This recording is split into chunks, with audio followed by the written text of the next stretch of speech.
More improvement, another point on the board, and I think it's fair to say Norwich City seem to be, not that we wish to speak prematurely, making progress. Welcome to this week's edition of the PinkUn.com Norwich City podcast. I'm your host, Connor Southwell, joined by Paddy, Davitt and Samuel Seaman to reflect on another game at Carrow Road, another draw at Carrow Road for Norwich City against Sheffield United this afternoon. But I think everyone probably left with smiles on their face, albeit maybe some damp clothes and needing to dry off at home. It was certainly, if you were in the front of the stands, a very, very wet day at Carrow Road. But Paddy, I think one that certainly if you look at Norwich City now over the opening 3 games of the season, starting at Oxford, then looking at Blackburn, then looking at Sheffield United, a theme running through all of those is this is beginning to feel like a team that is making sufficient progress.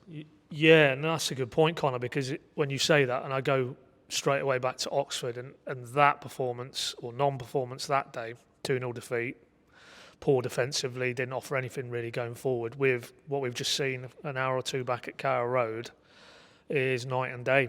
And worth pointing out, that was a League One team last season in terms of Oxford. This was a Premier League team in Sheffield United, Premier League club, who have shown their spending power in the window that's just, coming to a conclusion. There was a pertinent moment for me about 70 minutes in today where Chris Wilder turns to his bench and it's Jay Raksaki, player on loan from Crystal Palace. Norwich would have liked to bring him in, but the financial numbers didn't mean that stacked up for Norwich. But Sheffield United can do that for a player who was only coming off the bench today for them. They've got Callum O'Hare, they've got Gus Hamer, very good Championship attacking midfielders at this level. And yet, draw was probably a fair result on balance, but I think, and certainly those Norwich fans who stayed behind applauded Giannis and the players off again. And the ones who had already left must be happy with what they're seeing and the rate of progress in what is only a very short period of time, because they look like a team with an idea, and yes, it's not perfect. It was never going to be, but even if you just strip out the defensive elements of that performance today, that was a lot better than Blackburn and a lot better than Oxford. Could be better still, and Giannis wasn't happy with the manner of the goal they conceded. We'll get into that in due course, but the goal they scored was, again, very, for me, symptomatic of what Giannis is trying to do with this group of players. Fast, incisive, quick, passing through the middle of the park, and then you've got a player as good as Josh Sargent at this level to finish it. And it was the manner of, it was just the manner of the control. Second half, I thought Norwich were in control of that game, mainly dominating the ball, dominating territory, but they didn't really test the Blades keeper all that much in that second half, and that would be an element they need to work on. But all in all, against the team a club who were in the Premier League last season, who expect clearly to be under Chris Wilder's guidance in and around the promotion conversation this season in the Championship, I thought that was probably better than I would have thought. If you'd have talked to me after we was leaving the Kassam 2 weeks ago and said Norwich, by the time Sheffield United come to town, would be producing what they're producing, I don't think I'd have necessarily thought that was possible. So it's huge credit to Giannis and those players who are really buying in, it feels, just looking at that performance. You don't even need to be in and around the group. You just see that performance, that those players are clearly buying into his methods now, and with each passing week, it's becoming more cohesive and more exciting to watch and more entertaining. And from where we were at points last season and maybe the season before, I think that's a great starting point. Yeah, it's a bit disconcerting, this, isn't it? Entertainment, attractive football, and walking away from Carrow, I think, I quite enjoyed that, actually. It's been a little while since we certainly had that feeling. Just a bit of in a different location today. Our studio that we have been in is just undergoing a few minor improvements and whatnot, so we'll hopefully be back in there for the next podcast. But we've decided to go a bit minimalist, and we've got this is Prince, so this is technically, it's not a restaurant, that's too strong, but it's like an eating area at the office here. So we've canteen, that's the word you're looking for, that's the word I'm looking for. So we've decided to utilise that, some nice lighting and whatnot. So hopefully you can bear with us, and then hopefully next time, which will be, next time we record a pod, when's the next home game? It's next month now, isn't it? Yeah. We'll be in there, and there'll be other exciting things hopefully to come. Hopefully just bear with us on that. Obviously, if you listen to this on audio, it won't matter anyway. You've still got our voices. But Sam, just to pick up where Paddy was speaking about control, I mean, I've got some numbers in front of me here. Norwich made over 500, completed over 500 passes.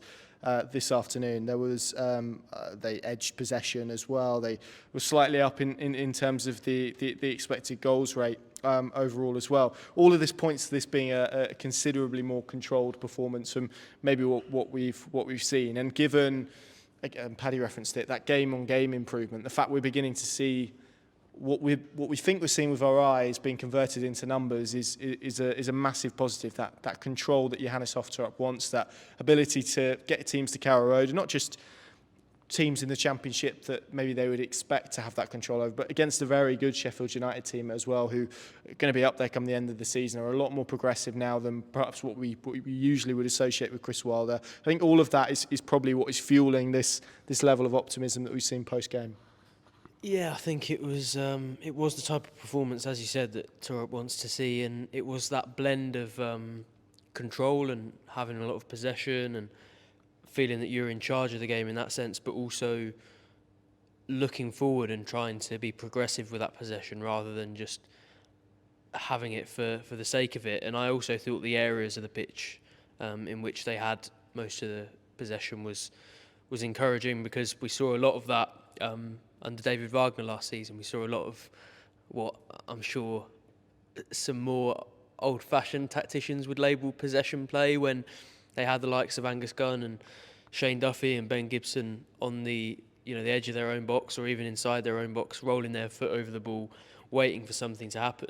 But a lot of the time, when Norwich were looking for that first real incisive pass into the final third, it was on the edge of the opposition half and towards the halfway line. You saw that goal actually, and it actually started with Shane Duffy, who's somebody who's come in for a lot of criticism. I thought he was good today. Yeah, agreed, and that's actually a point that we discussed on our X Spaces as well. I think there are a few fans who, although it might still be a bit of a fringe view, were quite pleased with his performance. And one of the main pointers of that criticism has been his ability on the ball. But he starts that move by being relaxed on it, by being willing to absorb pressure and wait for the right time to make the pass, manages to find Marcelino Nunez in plenty of space in the Sheffield United half, and that's how the move starts. So I think it was possession, it was control, but it was in the right areas of the pitch and it was with the right intentions, and that's what Torup's always spoken about. It's about a blend of possession and attacking, and not about just control for the sake of it, because you can control the ball in your own box for 99% of the game. You're going to make a mistake at one point and probably concede a goal if that's what you do. So, yeah, I thought there were a number of encouraging aspects. It already feels like the sort of football that Torup wants, and although the results in terms of wins aren't quite there yet, I have to say, in terms of getting this group of players to adapt to that style of football, they're ahead of where I thought they would be at this stage, especially after, as Paddy referenced, what we saw at Oxford and how bad that was. Yeah, I think it's and there are different type of ways to keep the ball. So you think of Southampton under Russell Martin. There are other examples where they just almost kill teams with possession. They just keep the ball for the sake of, not for the sake of it, but for that control element. They try and wear teams down with it. Norwich are a little bit different with how they use possession. There's a purposefulness, a proactivity about it. There's a quickness to it as well, and that means at times, Paddy, and I think we saw this probably for Sheffield United's equaliser, they take risks that don't come off, and sometimes you're probably sat there a bit frustrated that maybe Marcelino Nunez hasn't played the ball a bit quicker on the half turn or whatever. So there are different examples where maybe they didn't do it as well as you would like, and maybe where they did do it in phases where it didn't, but then it creates a little bit of a transitional moment, which is where the goal comes from. So when we talk about elements that need to improve, it's that, isn't it? It's knowing when to take those risks, knowing when to play forward in the way they want to play forward that don't lead to those examples that we saw that led to Sheffield United's goal today. Yeah, and that was what irked Johannes after the game. He said it, I'm paraphrasing now, but it was that is happening too often already this season for his liking. Effectively conceding goals that are sourced in Norwich or on going the other way and lose the ball in possession and get turned over and leave themselves vulnerable, and it wasn't an entirely avoidable goal again today, as they were against Blackburn last week. So, yeah, but then the flip side is you see the goal they do score today, that it is, the risk and reward element of it, and certainly under this manager, I think we've seen enough now that that's the way it's got to be under him. They're not going to suddenly take fright and decide to go a radically different way and start to lump the ball long and play percentages. It's doing this better. And if these players, particularly the ones in the midfield areas, aren't able to do it better, he'll find different players to implement this style of football, because this is what he is all about. This is what he's built his coaching career on to this point. This is what's got him to England, 18 months into a senior coaching career, really. So I think, I'll go back to the Northampton game. I'm not going to name the individuals, but we spoke to some City officials before a ball was kicked on pre-season that day, and they were kind of saying there would be these moments, certainly in the early parts of the season, where Norwich may give a silly goal away. It might be a defender losing the ball in a dangerous area. I mean, there was an instance towards the end of the game where Marcelino Nunes tried a very silly dribble almost just outside his own defensive third, got turned over, and Kenny McLean had to take one for the team and took a yellow card. And I think that was the free kick that Hamer put towards Angus Guns just under his crossbar, and he managed to grasp it. But so of course, if you're Johannes Torup, you don't want to see your midfielder doing that in the wrong areas of the pitch. But then you see what Nunes can do for instigating the goal that he did score. I thought, again, some of his general play was excellent. He really is, in this system, a player who could flourish. And I guess that's the educational element for fans, for players, for maybe us as well, that if you're on this journey and you're now seeing a style of football which is going to be very high tariff in certain regards, if it doesn't quite go for you and the result of that is you can see goals, then you don't accept it. Of course, you try and eradicate that, but that comes with the territory. Because forgiveness, isn't it? Exactly, because you can see what they're trying to do, you see what they're striving to do, and they just have to do it better. And you would hope, with each passing week, and we've seen it already in a very abbreviated time, that they are getting better. They are eliminating some of the errors and supplementing some of the real good spells of football that we're starting to see now, leading to chances, leading to goals. That process almost of evolution just continues, hopefully accelerates, particularly once we get past this transfer window and we've got a finality and a certainty to the group of players he's working with for the next 2.5 months. Then it's all just about week to week, game to game, working at Colney, implementing what he wants on the training pitches, on the pitch where it matters, getting a few wins, building a bit of momentum, and then who knows where they are when we get to Christmas. Yeah, and he said, hasn't he? And he's tried to, and he's been pretty clear, and I think he's bang on to be pretty clear as well, in that it's all very well and good Norwich building, but you have to get results when you build, and that's how you retain that buy-in. It's so crucial to do that, and it's performances like today, because and then this leads me on to the next point, Sam, which I thought there was a pragmatism in actually what there's really subtle changes. So, for example, out of possession, they were in more of a 4-5-1, 4-4-1-1 out of possession than rather what has been a pretty compact 4-3-3 that we have seen throughout pre-season, and we saw in the opening two games, which really left the sides open. They got really punished at it for Oxford, and obviously the goal last week comes from it as well. There was a slight change in that. They didn't go and they weren't as aggressive or maybe even erratic with their press. They were a bit more considered. They were on triggers. There were just slight little moments and structures that we've referenced that I think has contributed to what Paddy said there in terms of defensively looking a little bit more solid. Shane Duffy looking a little bit more comfortable at points as well. So I think there is absolutely that ideological outlet of, look, it's my way or the highway in terms of I want to play. But around the edges, there is some quite subtle, pragmatic changes which feel like they're going to aid Norwich, particularly in a championship season, which we know you play so many teams that are well coached and different. And today was one of those. And it felt like he probably got that balance right today. Yeah, I remember a press conference earlier this season. I can't remember specifically when it was, but Torup talked about sort of the changes that he'll make to the team against different opposition. I think the actual words he used was, to the trained eye, it will be clear what they're doing, but maybe to the untrained eye it won't. So maybe you've got a trained eye if you've noticed those differences. But yeah, I think there is going to have to be a level of pragmatism. Of course, he'll have his ideal way of playing, and those principles will remain. But equally, if Norwich are to get results, they'll need to adapt to their opposition a little bit, because at this level of football in the modern day, there's so much focus on opposition analysis and tactical tweaks that if you don't do any, you can be as ideological as you like, but unless you've got a team that's far better than the team you're playing, you have to realistically make small adaptations. And I think actually when you look at the bigger picture of how much Norwich have changed compared to maybe what Torup's ideal setup would be. It's not that much when you consider that Daniel Farker in his first season at the club was actually playing with a back three. There were a lot of differences. It looked a lot slower than what we eventually saw with Norwich winning the title under him and the subsequent success.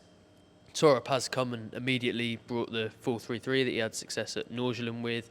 He's generally inverted the fullbacks, although we haven't seen that, or inverted the left back, although we haven't seen that all the time. And it is quite close to what I'm sure he would say is the setup that he wants. But ultimately, Norwich right now, in the period that they're in, aren't among the top 5 or 6 teams for both quality of the players and how well they work together. There will be a lot more teams in this division who are going all out for this season and have assembled a squad to be great for this season in the short term. So Norwich won't be able to compete with them if they're not making those small changes. And as you say, I think we could see a few of those against Sheffield United.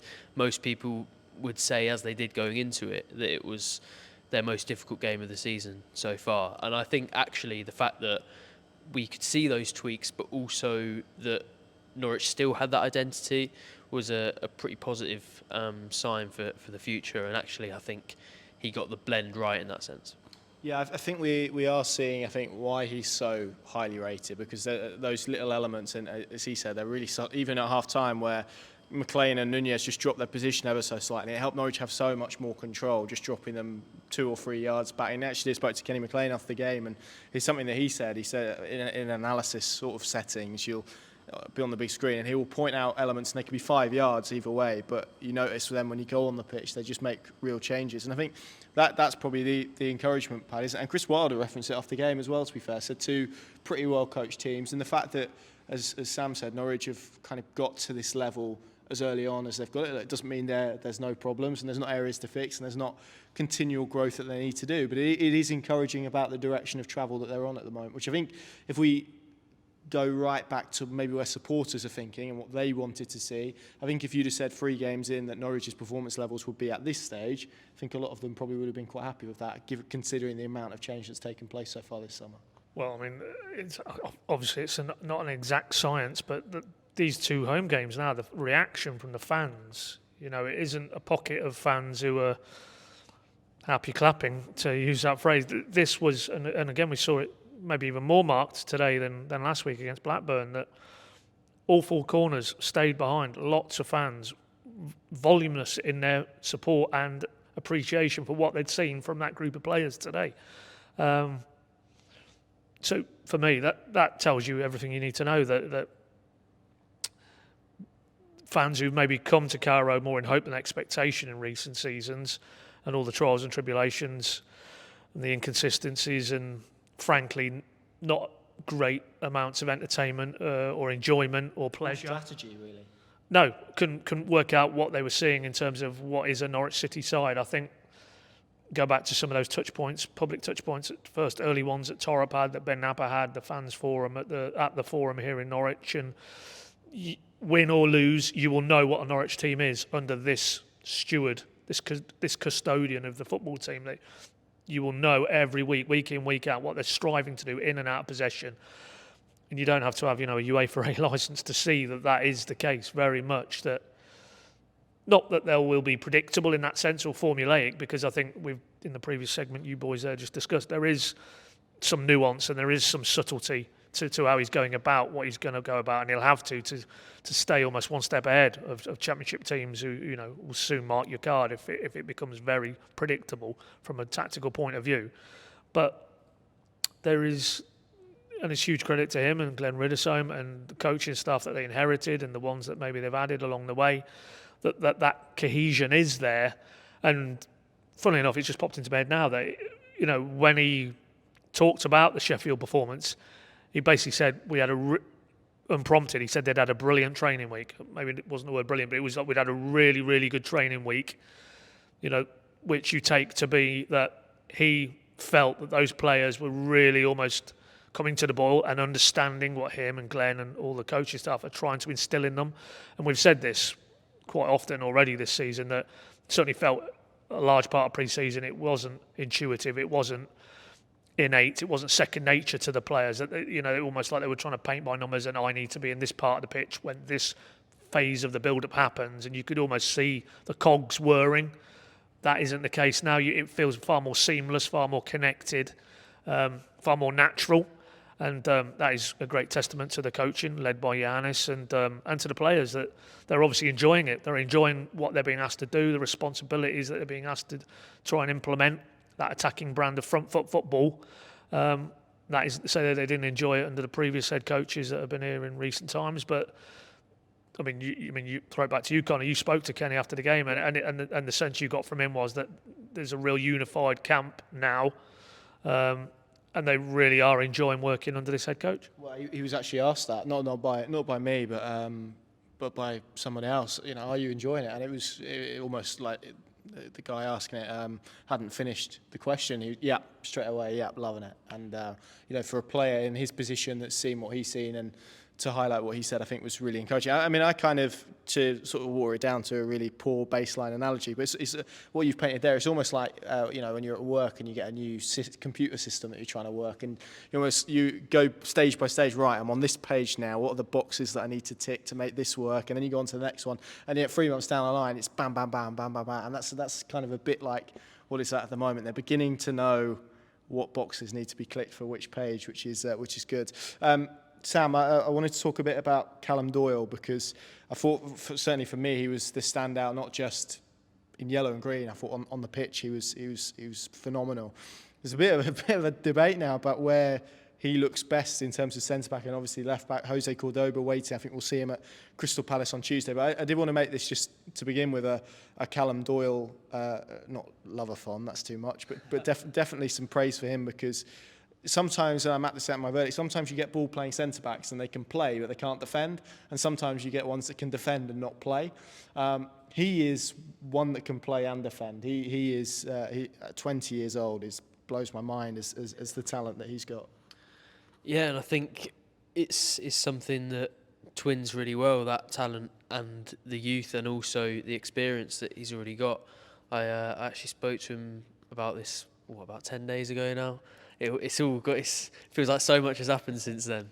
And I actually asked him about that, and he did say, I think that's a strength of mine coming here, because he's already played plenty of games at championship level. He's already had a lot of success, but also he's only 20 years old, and he has got that youthful exuberance to an extent. There's a bit heart on sleeve about him, isn't it? In a throwback sort of way. I quite like that, because you see some of the young players coming through now, and with the sort of analytical approach to things and the very structured way of doing things, they can tend to lack that bit of personality at times, and obviously there will be the element that they are the younger ones in the dressing room, they haven't had those experiences yet. But also I think probably systems are made more, especially at Manchester City where he's come from. In fact, Pep Guardiola is almost famous for just turning players into the perfect cogs for that perfect system.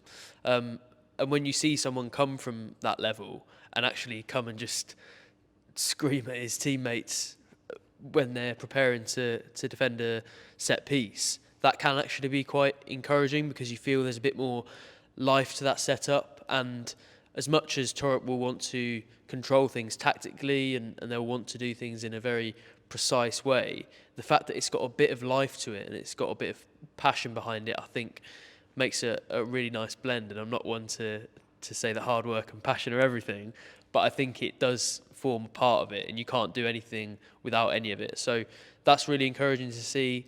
I mean, technically, anyone can see the quality of that man. And I think it is an interesting discussion over sort of where he plays, not only in terms of the competition, but just from his strengths, because there are a lot of arguments for having him at left back. There are a lot of reasons why he suits that role perfectly. He's played in that role previously at Leicester, but also you want that man on the ball as much as possible. You really want him to be the person who is playing that first incisive pass, who's taking the ball off Angus Gunn. And at left back, he's not really able to do that. At centre back, he's certainly more involved on the ball. And you spoke about the fact that he's got both sides of his game, but under a head coach who thinks about attack first, I'm sure that is very heavily weighing on his mind in terms of that team selection decision. But in that left side of defence, after what was, I think, an incomplete but fairly good performance from Ben Cresene, probably his best in a Norwich shirt yet, you've got maybe the right side of defence where there's a lot of debate, and the left side of defence that actually looks really strong and like there are a good few options that Torup has to choose from. And for me, Doyle, whatever role he's playing in, and we can all have our views on which is his best, he's one of the first names on the team sheet at the moment, I think. Yeah, and it epitomises why they were so patient and why they were so willing to wait to get him, because some of the passes he played sort of with a really good technique down the line that sort of curved sort of out to in for Cresene to run onto and whatnot were just outstanding from a technical perspective. Yeah, really impressed with him. And Paddy, I guess from one end of the pitch to the other, because I know Chris Wilder was trying to flog him in his post-match. I don't know if he's on commission or whatnot, but he made a couple of references to Josh Sargent. Some finish, I think, given everything that happened last week, the fact that he ticked that with the confidence and the composure that he did was probably a lot. Well, akin really, I guess, to the player that we associate Josh Sargent being in front of goal, particularly at this level. There was a stat, it's over 30 goals and over 60 appearances now, which works out roughly at one from two, which is, as we know, if you get that as a striker, you're laughing. But for me, it's all-round game and what he offers to Norwich as a team, because he's a threat in front of a defence, behind a defence. He's I know David Wagner used to speak about this. He is a complete forward, and obviously, given I think there's a week to go, his performances, I'm sure, will be turning heads elsewhere as they should be, quite frankly. Certainly turned Chris Wilder's head, yeah. I mean, nobody had asked him about it. It was just, I'm trying to think now, there was one about, he was asked about what his window looks like the last few days, and he was saying, look, I don't want to lose anybody, but nobody knows what scenarios get put their way. I think that Amahodzic, is it, the centre-back, he wasn't involved today. Glad you pronounced it. Probably butchered that, but I mean, he made it clear that he was flu-ridden and they didn't want to get him on the team bus, because he was genuinely saying that was the case, why he wasn't available. But there seems to be a move that he is heading to the Premier League. And then he said, well, it's like Norwich here, the boy Sargent, there's a lot of noise around him. And is there? Well, that's what he said. There was earlier in the summer, as we know, but and then there was another reference to, and if they get somebody puts down the money that you would need for him, then Norwich have got to sell him, sort of thing. So didn't know he worked in Norwich. There you go. There was an even more random Norwich anecdote he told later on, just to go off on a tangent about. I thought he was going to be writing a book by the end. He was. How he I presume it was in between jobs, how he was invited by the previous sporting director to attend the game. Had a pre-match lunch with Delia. He was wearing a Norwich scarf, he said. And he said, all this is in contrast to, and he referenced it again today, his usual getting piled into by those probably situated around the City stand away dugout. See, I don't think he got a lot today. Not that I heard anyway. And we still had the tap of the watch at the end, didn't we? He loves that, doesn't he? Yeah, well, I think that's what, that was the start of that question, actually, that he was, timekeeping again, as he likes to, as we know, when it comes to team buses. But yeah, no, he was actively on a cut of Josh Sargent moving on from Norwich between now and Friday night. But to come back to your point, yeah, I mean, he just underlined again today, well, two things. A, they can't let him out in the building now. They just cannot let him out, because who's going to take the mantle within this current group? And more to the point, who could they go and get in the final hours, days of the transfer window with the money they'd have available to replicate or even come close to his goal ratio and his all-round game? And I thought again today, maybe it's giving Torup a bit too much credit at this stage, but the way he was dropping into the centre circle in that first half, taking the ball, spinning out, feeding it out to the left-hand side of the pitch, with 2 or 3 of those instances. Really intelligent front play, because if you're a centre-back marking him, you don't know whether, because the goal is his trademark, running in behind with his power and his pace and his athleticism. But the fact that he's willing to drop deep and he's comfortable, he looks comfortable in those areas of the pitch as well, must be a nightmare for centre-backs at this level to try and deal with, because you just don't know whether to go with him or stay. But they need to keep him. They absolutely need to keep him, because I just think the signal that would send at this stage of the window would not be a good one, and that would be very difficult. I mean, there's other scenarios that have played out this summer which they kind of were able to compensate for, and we saw again today, Ante Cernach making his debut, and they've identified him as one who could maybe offset the loss of Adam Eder, Forzen for Sarah, and obviously now Oscar Schwartu, sorry. We'll learn that. Yeah, but the young man. But Sargent would be. I don't know. I just don't see at this stage of a window now how you can possibly replace him, both in terms of his impact on the pitch, but his value off it as well. So, despite Chris Wilder's best efforts, hopefully they can just navigate this period. The fear is, we discussed it in the press room after the game. Again, scenarios that are outside of their hands. Ivan Toney hypothetically moves on from Brentford. They've been linked to him before. They need a striker. The boy they've brought in, you said, has picked up an injury now that they paid a lot of money for earlier in the summer. There's a scenario, there's a scenario. Bournemouth, I mean, have they spent the Solanke money? I must be Yes, they've signed a striker. Yeah. Right. So, but it is. It only takes an injury though, doesn't it? I mean, let's hypothetical. I'll play a little bit of a game. We're not trying to do Chris Wilder here and sell him, by the way. No, we're not. But I think it's an interesting debate because, as you mapped out, there's not long of the window left. Let's say I'm a Premier League, probably owned by someone dodgy, but I'm a big Premier League club, lots of money. I pick up the phone to Ben Napper and I say, look, I'll give you 25 million for him. Are you talking to me at that price?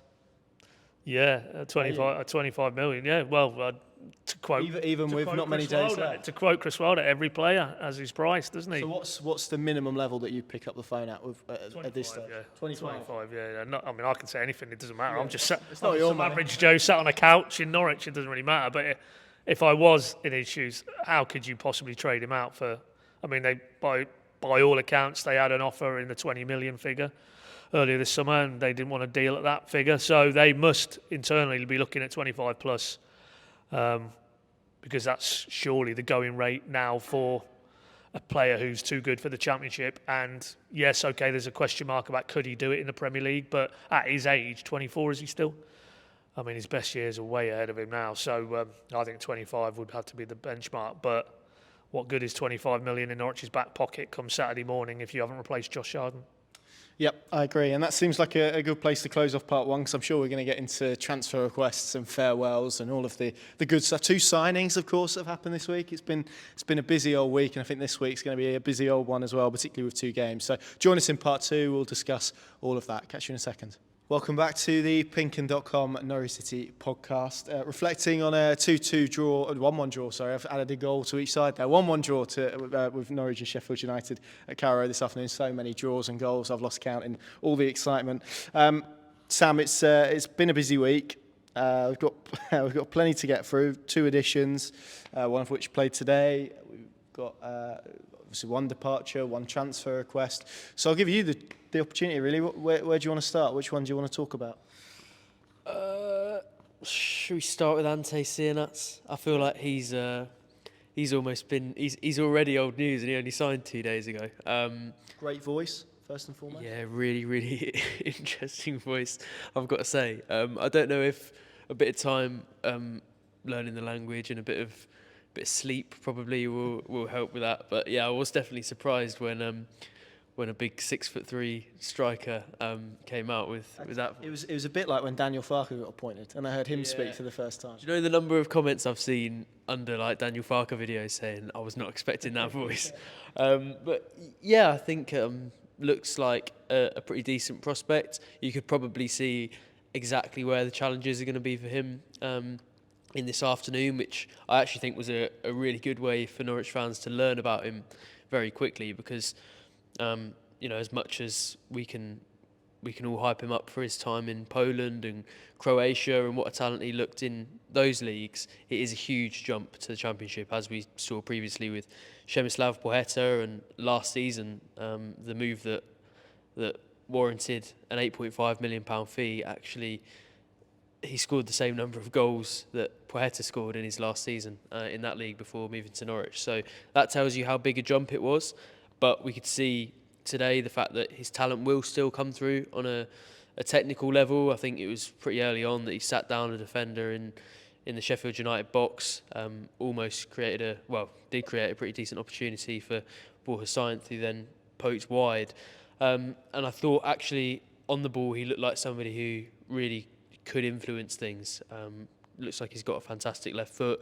You can see the technique in his dribbling, and his movements were pretty clever, and his knowledge of people around him and spaces was pretty good as well. But you can see the physical limitations pretty quickly, and against a team that definitely take no prisoners and will play in that typical Championship style a lot of the time.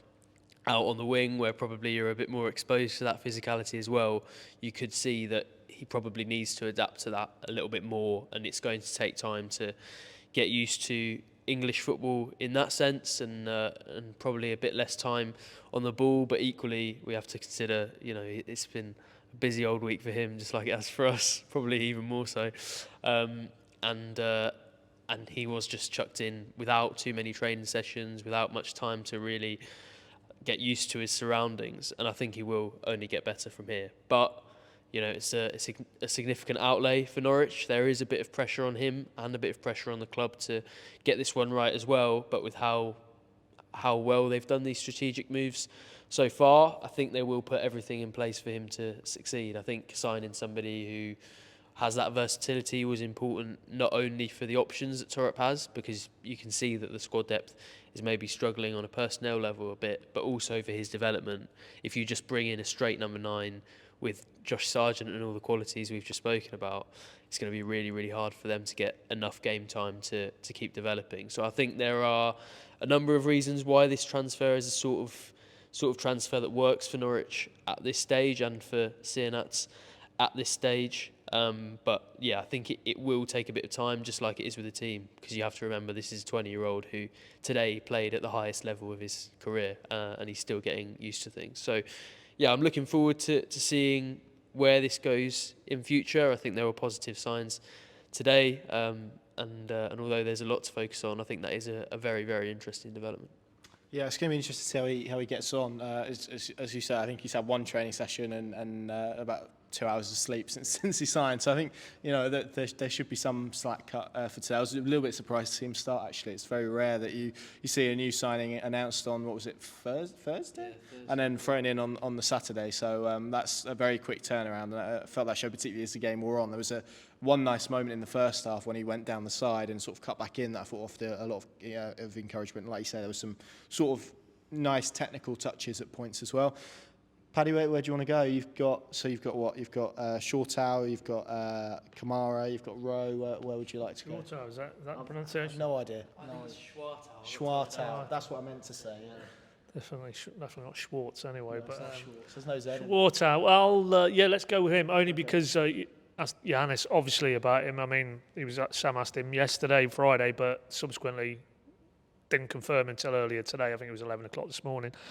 So he was able to talk a bit more freely post-match, and really interesting stuff that he talked about, following on about a very young player in terms of age, but experience-wise, really mature and highly coveted. I mean, the takeaway for me, what Giannis said this afternoon after the game was he said 4 or 5 weeks ago they didn't think they had any chance of getting this guy because they thought, with no disrespect to Norwich, bigger clubs would be in for him because that's the level of his talent and where the ripples have gone from Danish football. Obviously, put it to Giannis that, was that one him and Glenn with their background, clearly Danish football, did they go to Ben and almost say, look, this is a player we're aware of. Contractually, there might be something we can do here with him. He doesn't look like him and Bromby are going to extend his contract, which was, as we sit here now, into the final 12 months. Interestingly, Giannis said no, it was actually Ben going to him. And this was one who, again, like Cernach, like Cordoba, like all the players they brought in and the ones they've been linked to, Yildirim as well, very, very long recruitment files have been built upon a lot of these players across Europe, and this guy was no different. They knew about him internally in terms of Norwich and their recruitment and scouting. They presented that to Giannis, and of course that's, I guess, then when Giannis needed no real convincing, because I'm sure at Nordsjælland he'd have seen him close up coming through at Brøndby and by all accounts seen as one of the brightest stars in that youthful Danish sort of next gen, as it were, and as a result they were able to get this deal over the line, and I think we'll see the first signs of him at Crystal Palace on Tuesday. Whether he'll start or not sure. But I asked him positionally, what is he? Is he an 8? Is he a 10? He said he's a bit of both. So he said he likes the game immediately, and I don't wish to heap this onto him, but he said he likes the game in front of him. He likes to time those runs into the box, and I'm thinking Frank Lampard. That was his game. So Gabriel Sara then. No, don't be silly, Gabby Sara. No, but certainly, that's what they always said about Lampard. He just had this innate gift to be in the box at the right time, and his finishing was quality. And I'm not trying to draw any parallels, but if that's the type of player he is, and that's the Norwich head coach mapping out what he sees him as, then you could see that he's the type of player who could add an extra dimension. And maybe, Sarah it's a worthwhile throwing him in, because if you go back to when Gabby first went and they brought in Forson, Giannis more or less said, well, I don't think you can replace Gabby Zara like for 1-for-1. We might need to bring 2 players in, and it's obvious if this guy is in the same mould, in terms of he's all about the progressive elements of the midfield craft, then very much there's a player there who, in the right environment, given time to develop, could add the goals and assists that they're clearly going to need to find somewhere now Gabby Zara's moved on. Yeah, agreed, and it's going to be really interesting to see how he gets on. Like you say, a young man who has played nearly 50 games in Danish football, played in Europe as well. It's a really interesting profile of player, and still, even at the age he is, and you think he's going to be playing under 21s football by 2027. So it's incredible, really, just how young he is. The type of profile, his athleticism as well looks really interesting. So I'm intrigued to see where he slots into the team. Let's speak about one outgoing and one who would quite like to outgo. Let's start with Johnny Rowe then, Sam, because that's got confirmed. I don't want to rake over this again massively, because it's something that has been discussed, and I know that we've discussed pretty liberally as well in the last few weeks since obviously that episode at Oxford, but it's now been confirmed.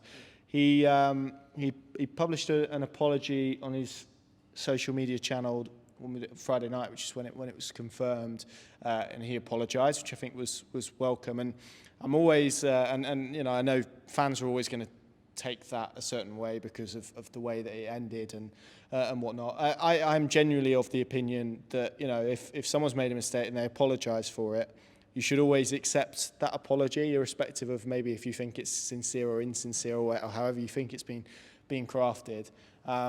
But and again, I don't wish to pile on the lad, because he's a young guy. He made a mistake. It happens, and people get badly advised. I see it all the time in football. But I don't think the apology is helped when it comes below a pretty slickly edited bit of him scoring goals, or the first element is about how difficult it's been for him. When I think a lot of Norwich's fans' response, rightly or wrongly, and you could argue both ways, would be, well, sorry mate, but you kind of put yourself in that position. So. Again, I feel like we're sort of in a conversation about it's sad how it's ended for him, but what did you make of that apology and I guess the subsequent reaction to it?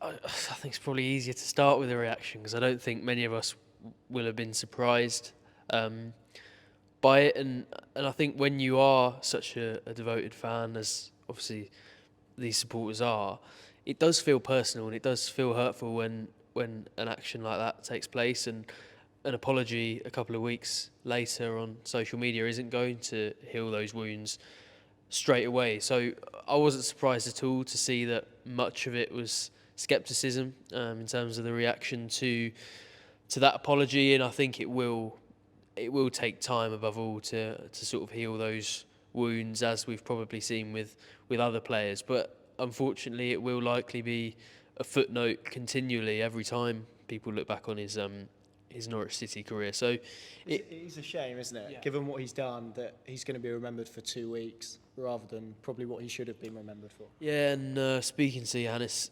yesterday, he said that he felt Rowe maybe didn't consider the impacts that his initial actions would have, and I think actually if he had stopped for a second to think, hold on, my whole legacy at this football club, where not only he's had a year of fantastic first team action, but actually has spent a lot of his childhood, has come through the club for a number of years. I think if he would have stopped to think, actually that might ruin the legacy that all of those years of hard work created at this football club, I wonder if he actually would have done it. And I'm not sure he was expecting the level of backlash that he was. But equally, as you say, I think when somebody apologises for a mistake like that and really does it in, well, on the face of it was a heartfelt way, and I'm not saying it either way, but I know there will be people on one side saying it was pure PR, it was 100% written by an agent, and there was no intention other than career progression. And then there will be people on the other side saying, he's a good lad, he's apologised for his mistake, and he will be feeling it. And I think it is probably good for his career if he looks like less of a bad guy than maybe he has been for the last couple of weeks. But I also think there's evidence there of somebody who wears his heart on his sleeve, who is passionate and emotional, and probably acted emotionally when he first sat out of that Oxford game. And in the same way that he can make that decision quickly, and he can make a mistake there, I'm sure he also is capable of feeling that pain when maybe he gets the reaction that he wasn't expecting or he wasn't thinking about too much. So I'm sure he is regretting it a decent amount. Obviously, he's secured a move that looks like a very good one for him personally, so I'm sure that's mainly what he's focused on.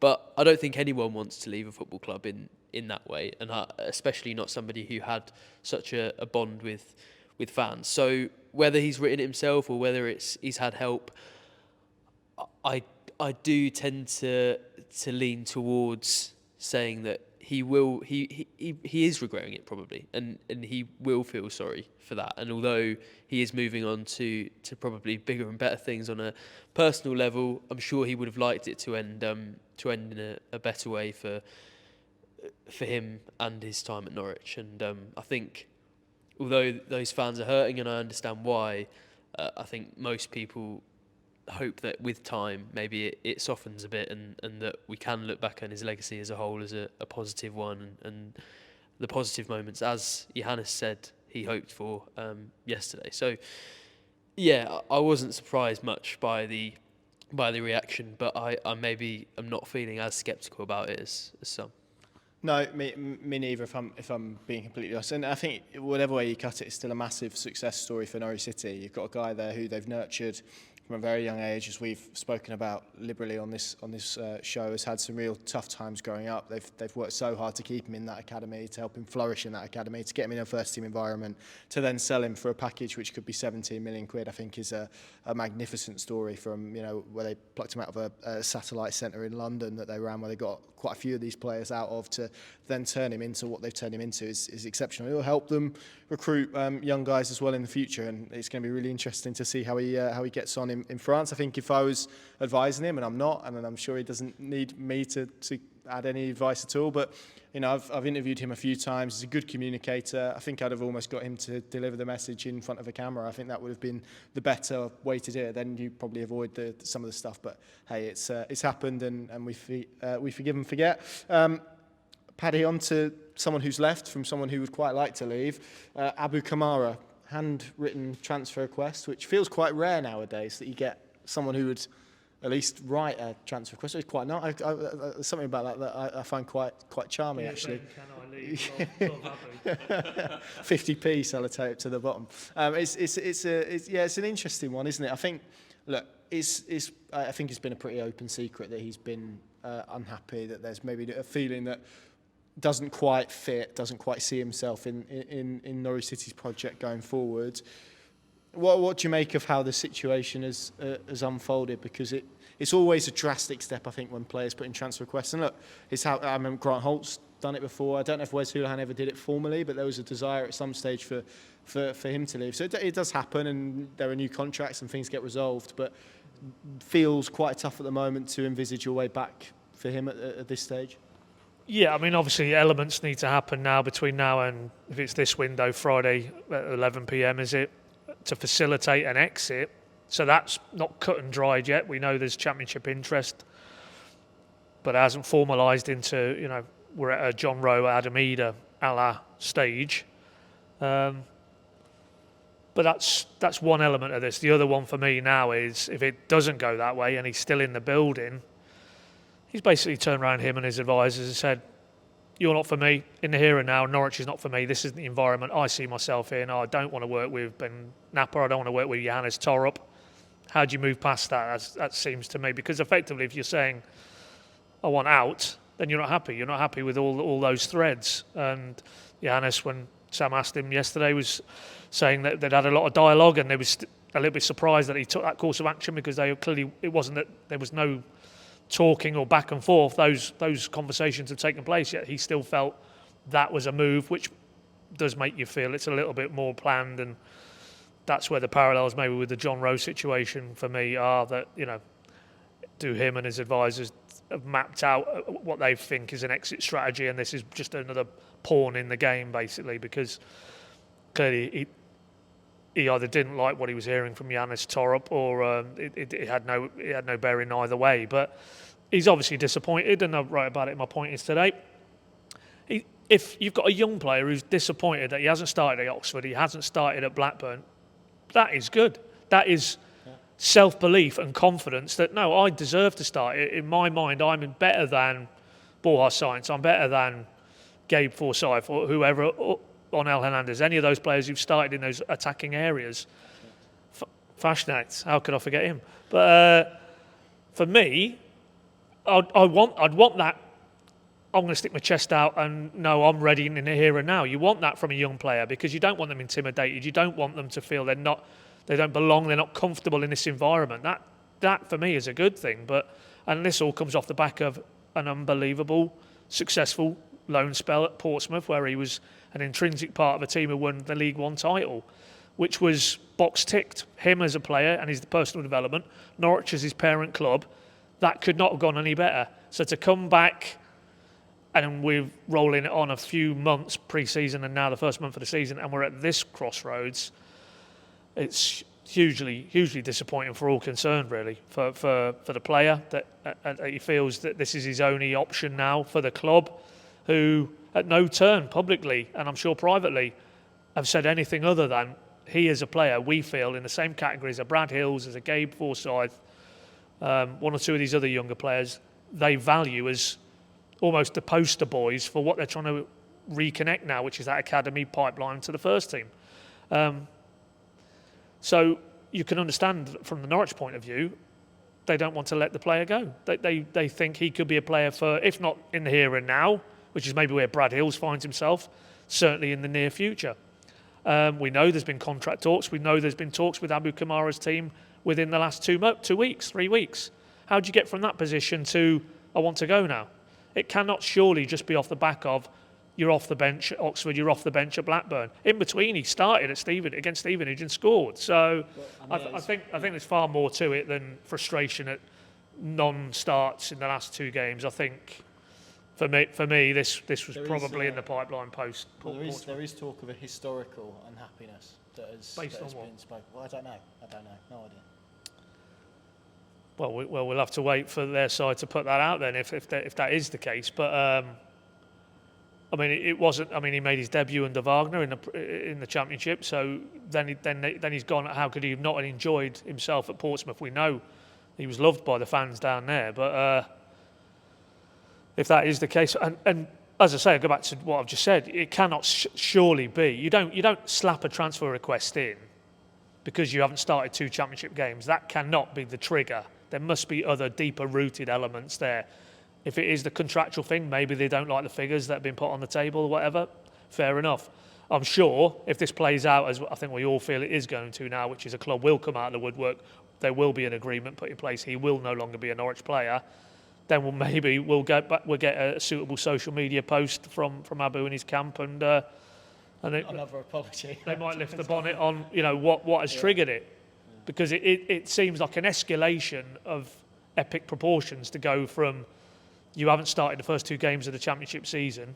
Let's get it straight, to go from, albeit top end of League One, to a team and a club and a squad who seriously harbour playoff ambitions, which we know that is the case.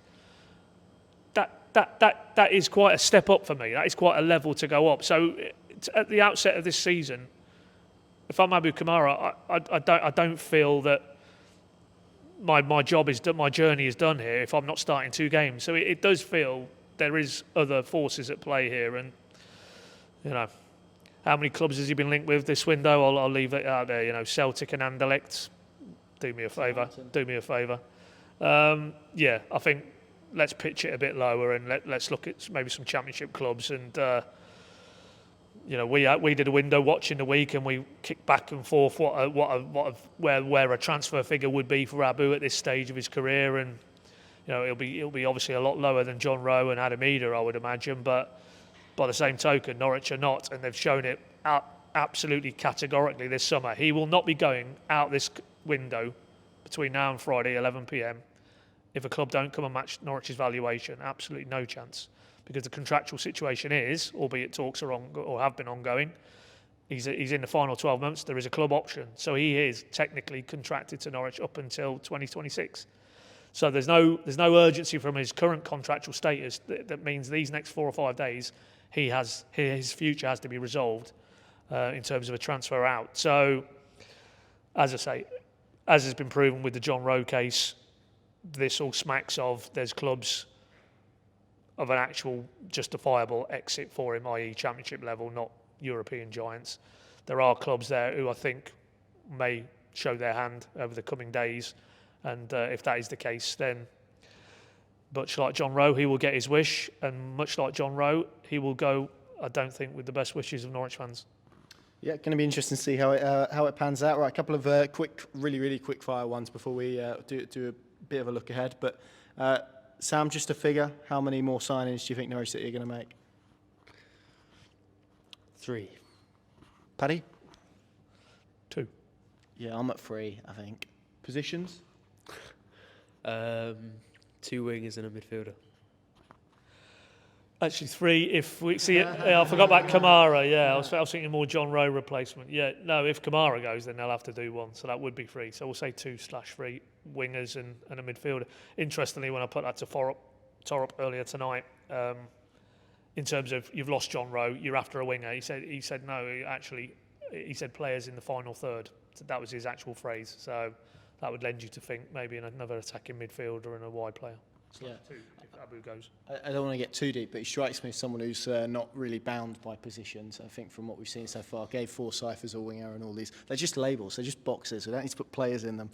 Sam, a trip to Crystal Palace. Actually, this is the last quick fire question. On a scale of 1 to 10, how excited are you for that trip to Selhurst Park?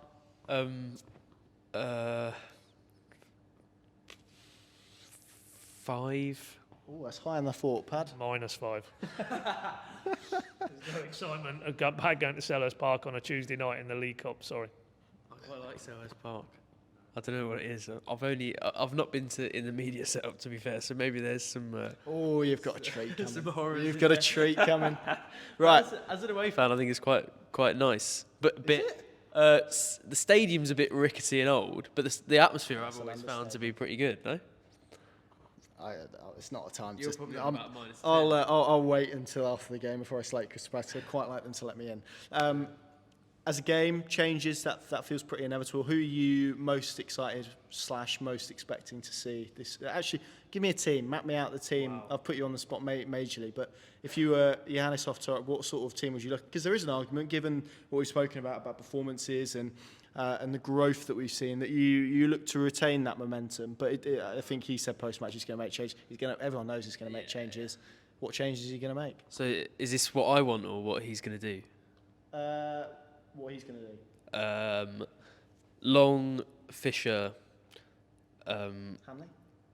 Yeah. Oh, you feel a bit for Hills because I think Cordoba will start.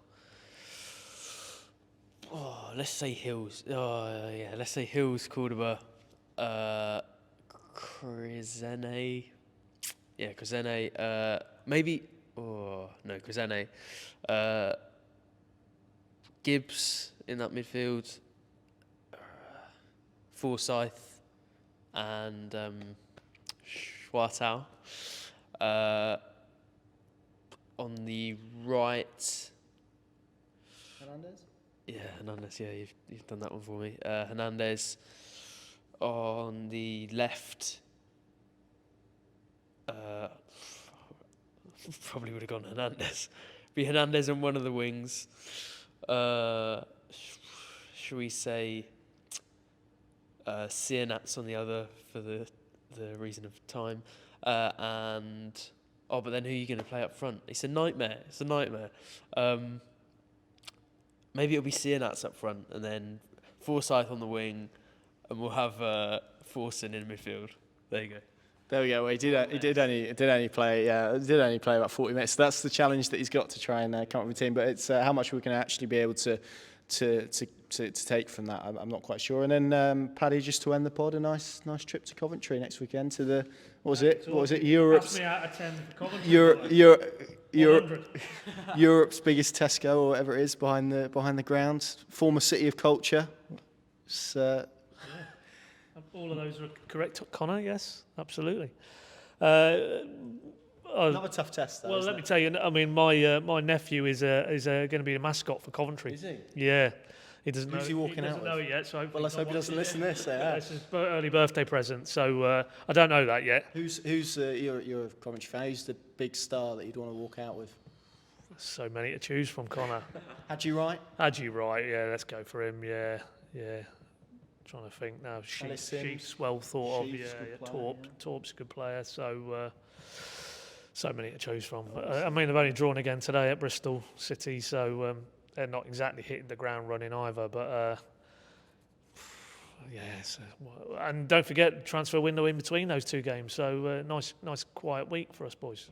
Yeah, as long as we're not up till 2 a.m. waiting for Danny Butt and Huang Yuzhou, then all is well in the world. That seems like an apt place to leave it. Thank you very much for watching and listening. We will, of course, be at Selhurst Park on Tuesday. We'll be across all of the transfer activity this week. And then we'll be at the, what's it called these days? The CBS, is it still? We'll be at the CBS Arena for the first game post-window. And we'll actually get to talk about and look at some football, which will be nice. Hopefully on more sleep than we had at Rotherham last year. Thank you very much for joining us, Pad, Sam. Thank you. And we'll see you again very soon.